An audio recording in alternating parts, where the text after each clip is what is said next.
Hello guys, இன்றைக்கி நம்ம எந்த ரெசிபியோடு வந்திருக்கோன்னு பார்த்தீங்கன்னா அம்மா ஸ்டைல் மீன் குழம்பு தாங்க. இது எங்கள் அம்மாவே செஞ்ச மீன் குழம்பு ரெசிபி தாங்க. நான் வீடியோ எடுத்து இதை போட்டிருக்கேன். இதுக்கு எங்கள் அம்மா ஃபஸ்ட்டு ஒரு லெமன் சைஸ் புளி ஆல்ரெடி ஊற வச்சுட்டாங்க. இதுக்கு ஒரு வெங்காயம் 3 தக்காளி ஆட் பண்ணி நல்லா இந்த அளவுக்கு பேஸ்ட்டாக அரைச்சி எடுத்துக்கிட்டாங்க. அதுக்கப்புறமா இதை ஒரு பாத்திரத்தில் ட்ரான்ஸ்ஃபர் பண்ணிக்கிட்டாங்க.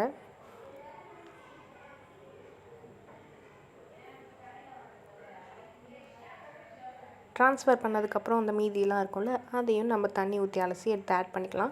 இந்த புளி இப்போ கரைச்சி வடிகட்டி போட்டு நம்ம ஆட் பண்ணிக்கலாம். எங்கள் அம்மா வடிகட்டி யூஸ் பண்ண மாட்டாங்க, வீடியோ எடுக்கிறதுக்காக வடிகட்டி யூஸ் பண்ணியிருக்காங்க. எங்கள் அம்மா கையிலே ஃபில்டர் பண்ணிடுவாங்க. இதில் நம்ம 2 டேபிள் ஸ்பூன் உப்பு ஆட் பண்ணிக்கலாம். அதுக்கப்புறம் வீட்டில் அரைச்ச குழம்பு மிளகாய் தூள் 3 டேபிள் ஸ்பூன் ஆட் பண்ணிக்கிறாங்க.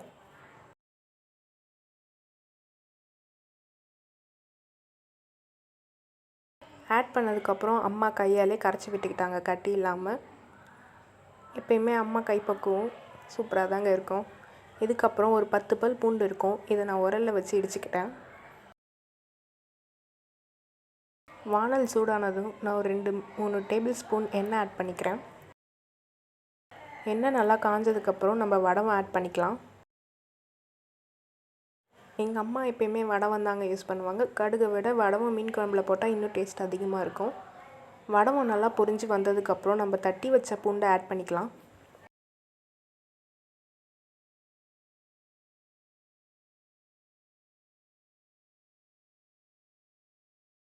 பூண்டும் வடகமும் நல்லா வதங்கினதுக்கப்புறம் 3 கத்திரிக்காய் எடுத்துருக்காங்க. 3 கத்திரிக்காய் முழுசாக இருக்குது. அது நடுவில் கட் பண்ணி ஆட் பண்ணிக்கிறாங்க. அது நல்லாயிருக்கும், பார்க்கவும் நல்லாயிருக்கும், டேஸ்ட்டும் நல்லாயிருக்கும்.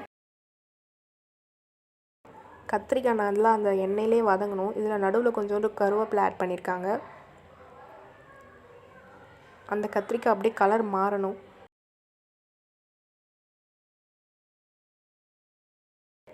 பாருங்கள், பார்க்கவே இவ்வளோ நல்லா இருக்குல்ல.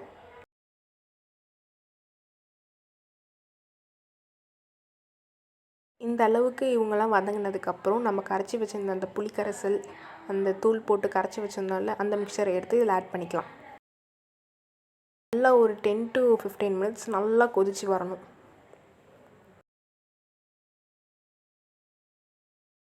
நம்ம மிச்சம் இருந்ததையும் எடுத்து தண்ணி ஊற்றி அலசி இதில் ஊற்றிக்கலாங்க. பாருங்கள், ஒரே கலர்ஃபுல்லாக இருக்கா?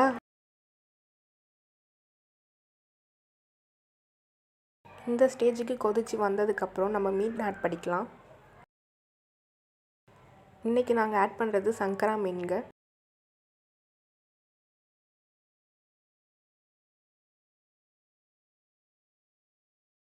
நம்ம மீன் போட்டதுக்கப்புறம் ரொம்ப கொதிக்கவும் விடக்கூடாது, கொதிக்க விடாமலும் இருக்கக்கூடாது. ஒரு 5 to 7 மினிட்ஸ் கொதிக்க வச்சிட்டோம்னா அந்த மீன் அந்த குழம்புலேயும் நல்லா வெந்து நல்லா ஃப்ளேவர்ஃபுல்லாக வந்துடும். பாருங்கள் எவ்வளோ அருமையாக இருக்குன்ட்டு.